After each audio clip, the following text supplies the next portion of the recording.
Hello,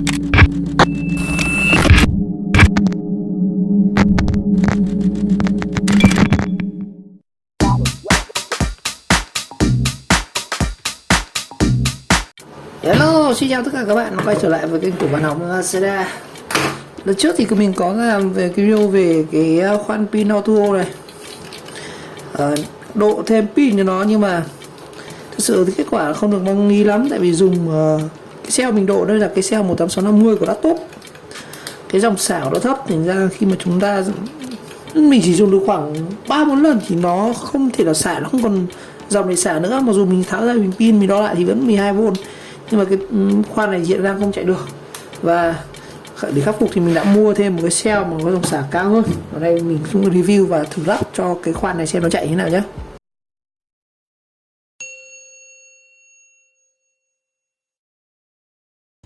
Rồi, kiện hàng thì cũng đã về đến rồi. Mình đặt mua trong sale 15 tháng 5 với giá là 120.000.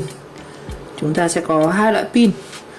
Một cái pin là pin 26650 của Panasonic với dòng là 50.000 mAh. Và cái dung lượng nó là 50.000 mAh và dòng xả tới là 30A. Và mình mua một cái pin nữa là pin 18650 của Lisan. Lisan là một cái hãng rất là nổi tiếng, mà cái pin máy khoan các kiểu Lisan thì rất là nổi tiếng luôn. Dung lượng là 2.000 mAh và dòng xả tự là 20A. Đó, cái này thì chuyên dùng cho máy khoan, 3 viên. Đó. Rồi, mình mua từ cái shop là heromit.vn, nghe như tên shop nước ngoài nhưng mà thực ra là một shop ở Việt Nam. Đây, chúng ta có đơn hàng như này, tổng đơn là 120.000. Hình như là không có áp mã giảm giá hay sao, có áp mã giảm giá nhá, giảm 10%. Đây, mình sẽ có một cái viên đây để này cho mọi người xem này. Mình sản đầu tiên là pin 18650 của Nissan. Đây là shop họ đo thử luôn. Pin mới nhá. Đây, viên thứ 3 này. Đó, viên cuối là 212 mAh nhá, đo bằng máy luôn. Đấy, dao có là 4,19V này của Nissan này, có mã vạch các kiểu luôn. Dùng cái Litolica để test nhá. Litocala quên. Mình không mua máy này thì mình không chuyên làm về sale. Tí chúng ta sẽ dùng đồng hồ đo thử. Đấy. Đây, 18650 LA nhé. LA là cái dòng Lager Ampere, là dòng xả lớn. Đó. Đây, pin này. Đo máy test các kiểu rồi, hàng hóa tại kho. Viên này thì là viên màu xanh lá cây nhá. Thông số này. Shop này họ cam kết thì đây là pin mới dung lượng chuẩn. Đó. Một viên Licel 2.000 mAh xả 20A đầu phẳng. Dung lượng thực tế thì nó cũng đúng là từ 2001. Cái đáp thì là 3,6, đầy căng thì là 4,2. Nội trở thì dưới 15 mAh. Cái nội trở thì càng thấp thì cái pin này thì nó càng ngon nhá. Nếu mà nội trở cao thì pin dùng nó bắt đầu nó chai dần rồi. Và cái thời gian sạc là 500 đến 1.000 lần. Như viên này mình vừa sạc vừa dùng có thể nó lên tới là maximum là 1.000 lần. Phù hợp với pin máy khoan, máy vape. Cái vape là tổ thuốc lá nhưng mà biết vape gì. Còn pin dự phòng. Đó, dùng cho cả quạt 3 tốc nữa. Rồi, giá thì đây mình mua sẽ là bây giờ đang bán là 25.000 một viên nhá. Wow, đắt thế. Đợt mình mua như rẻ hơn. Đợt mình mua là 23.000, giờ lên đến 25.000 một viên rồi. Và bán được rất nhiều nhé. Sản phẩm này mình thấy bán rất nhiều, khá là uy tín. Đấy, bán được có mới có 7 đánh giá vậy. Đây, có cái sản phẩm này nhiều mình. Ui, có flash sale này, nhưng mà tận sông Sài Gòn nữa. Cái tiền ship Sài Gòn ra thì nó rất là đắt, 30.000 tiền ship. Rồi, viên tiếp theo cũng là một viên nữa là pin 26650. Đây, nó là pin to. Đấy, dùng Litocala để đo này. 26650A. Đấy, viên này nó có dung lượng 5.442 mAh. Điện áp là 4,19V. Đó, viên thứ hai thì 5.347. Và số pin này nó ghi là 5.000 mAh, nhưng mà đo thực tế bằng Litocala thì lên tới 5.400, 5.300. Pin mới nha. Dòng xả của lên tới là 30A. Con này dùng cho khoan nhé, quá ngon lành luôn. Lắp hai viên này song song với nhau rồi dùng bét nhè chế độ đen. Nhưng giá của nó chứ không rẻ đâu, giá nó rất đắt. Pin này pin của Panasonic nhá, hãng tuổi lớn này, Hisense như của Trung Quốc, như cái Panasonic thì hãng này của Nhật rồi. Đây, dung lượng từ 5.200, 5.400, xả đến 66C là 30A. Hàng mới Zindex, chứ không phải hàng lô bóc máy nhé. Đấy, mã là 2660502. Viên này mình chưa có thì mình sẽ phải mua một viên. Chắc chắn mình phải mua viên. Giá thì nó rất đấy. Từ từ cho mình xem thông số này. Thông số này, dung lượng thực tế dao động còn cao hơn là cái dung lượng mà họ ghi nhá, 5.000. Pin mới 100%. Cái viên này nó đắt gần bằng viên, một cái viên này nó đắt gần bằng một cái pin máy khoan luôn rồi ạ. Đấy, sạc từ 5.000 một lần, điện áp là 3,7 đến 4,2, độ trở thì cỡ là 20mR, dòng xả 30A, dùng rất tốt cho máy khoan. Giá thì rất chát luôn, giá 69.000 một viên. Đó, bán được quá nhiều. Đợt mình mua sale nhưng có 60 mấy nghìn thôi, 65.000 sao, là 67. Đó, bây giờ thì mọi thứ nó cũng đắt lên rồi, không còn sale nữa. Tổng đơn hàng là 120k. Rồi, đấy là trên app, còn trên thực tế nhận như là mình sẽ bóc ra kiểm nhá. Đây, hộp mình nhận đây rồi. Trời ơi, cái khoan này thì mình mua về có 150 mà pin dùng mua đến 120. Pin còn đắt hơn cả mấy khoan. Xem nào.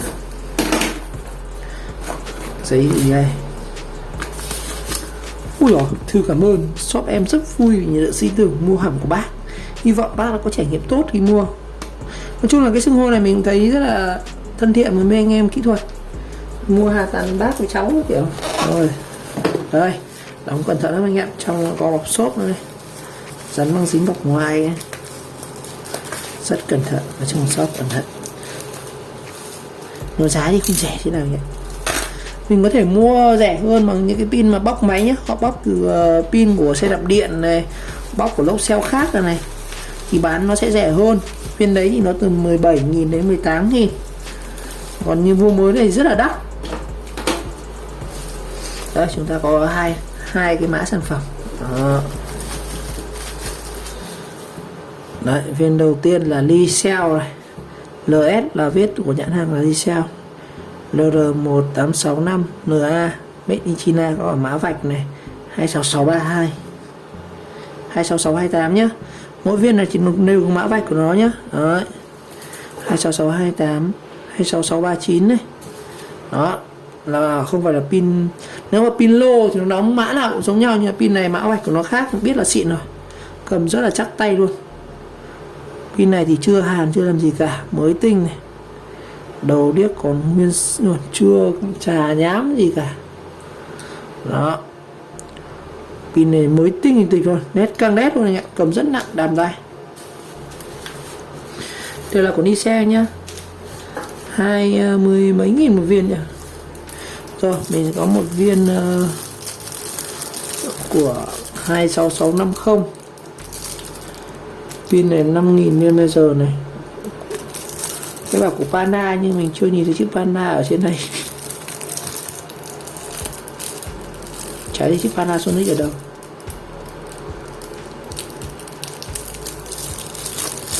Mà nó rất nặng chắc, viên thỏi rất to. Này, viên này dùng cho xe đạp điện, ắc quy xe đạp điện nó thứ rất ngon. Những cái xe điện của Tesla này, hay tới là xe của VinFast, chắc là vẫn sẽ dùng những cái lõi xeo này thôi.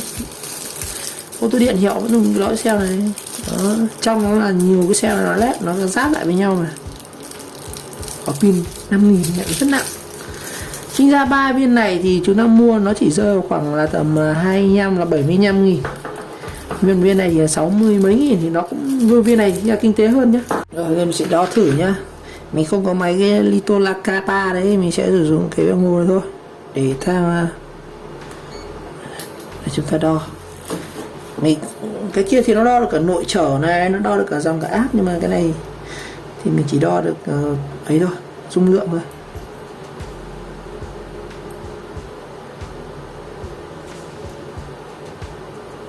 Dung lượng đang là 3V.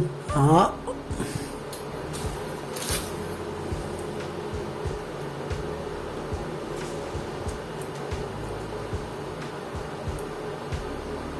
3V. Những viên này chưa sạc đầy nhé, sạc đầy thì nó lên tới là 4,2V cơ. Đây là những viên zin này, 3V chuẩn luôn. Là mình còn chưa bóc cái viên này ra. Bóc cái viên Panasonic để xem nào. Cái viên này trông nó như là quả đạn cúi đấy. Pin của xịn hơn nhé, trên này nó có lớp nhựa này, nhìn nó khác hẳn những cái viên này nhá. Đâu, nhìn giống trên viên này nó cũng có lớp nhựa này, có cái lớp nhựa đây. Trong này nó khác cái gì ở trong ấy. Đó, trong này nó khác cái gì này, đó cũng có lớp nhựa này.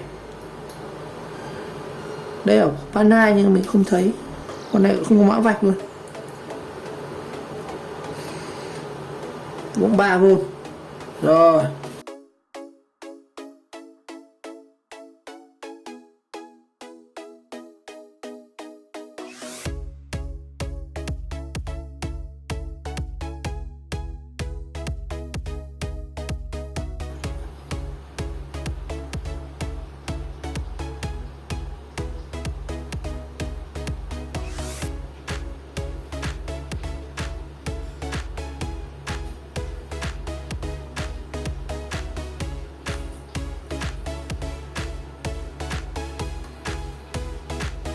Rồi, mình hàn xong fake các kiểu. Bây giờ chúng ta sẽ cho vào đây.